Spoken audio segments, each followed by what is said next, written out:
కానీ దేవుడు మమ్మల్ని విడిచిపెట్టలేదు. ఇంకోటి, ఆయన ఉన్నప్పుడు ఆశీర్వాదాలు లెక్క పెట్టడానికి చాలా కష్టం అనిపించేది. అంత తక్కువగా దేవుడు ఆశీర్వదించాడు మమ్మల్ని. కానీ ప్రభు చెంతకు వెళ్ళిన తర్వాత దేవుడు మమ్మల్ని విస్తారంగా ఆశీర్వదించాడని చెప్పడంలో ఏమాత్రం సందేహం లేదు. దానికి మీరు చప్పట్లు కొట్టాలి.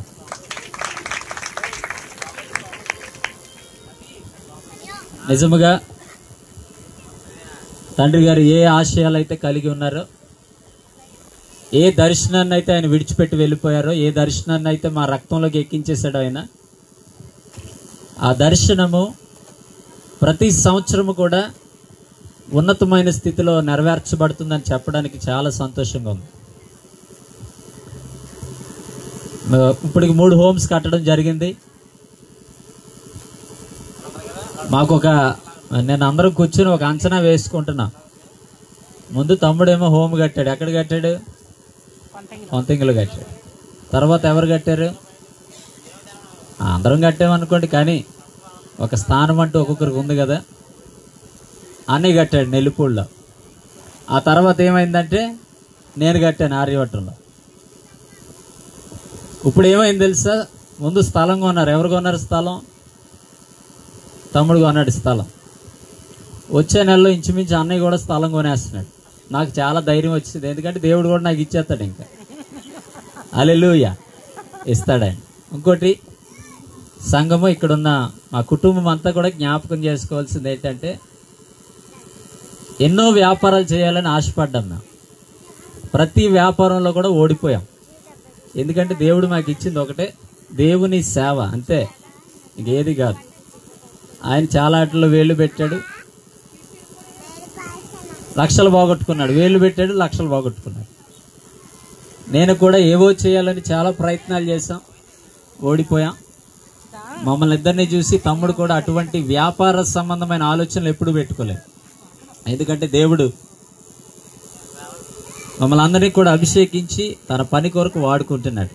కనుక మాకున్నవారు అందరూ కూడా దేనిలో ఉండాలంటే దేవుని సేవలోనే ఉండాలి.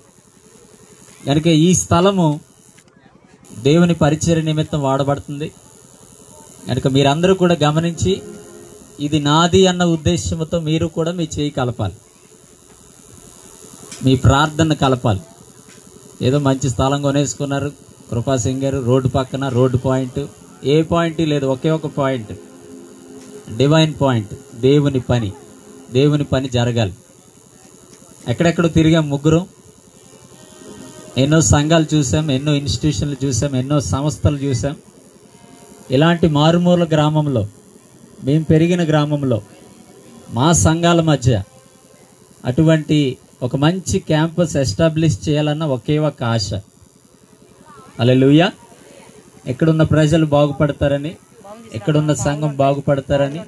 ఇప్పుడైతే ఇదంతా ఖాళీ కనిపిస్తుంది, కానీ కొన్ని సంవత్సరాల తర్వాత అనేక భవనాలు కనిపిస్తాయి, అనేక పరిచర్యలు ఈ స్థలంలో జరుగుతూ ఉంటాయి. హల్లెలూయా.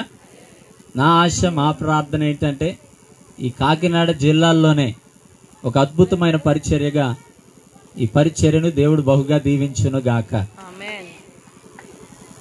మా ఉద్దేశం మీకు చెప్పాం. ఇప్పుడు మీ పని ఉంది, మీరేం చేయాలి? మా అందరి కొరకు ప్రార్థన చేయాలి. అందరూ చేయగలిగింది సులువైంది, అందరూ ప్రార్థన చేయాలి. ఇప్పటి వరకు మమ్మల్ని నడిపించింది ప్రార్థనే, ఇక మీదట కూడా మమ్మల్ని నడిపించగలిగేది ప్రార్థనే. కనుక మీ ప్రార్థన, మీ ప్రోత్సాహం ఎప్పుడు కూడా మాకు అవసరం. కనుక మీరందరూ కూడా తప్పనిసరిగా మా కుటుంబం కొరకు ప్రార్థన చేయండి. ఇంకా దేవుని పరిచయం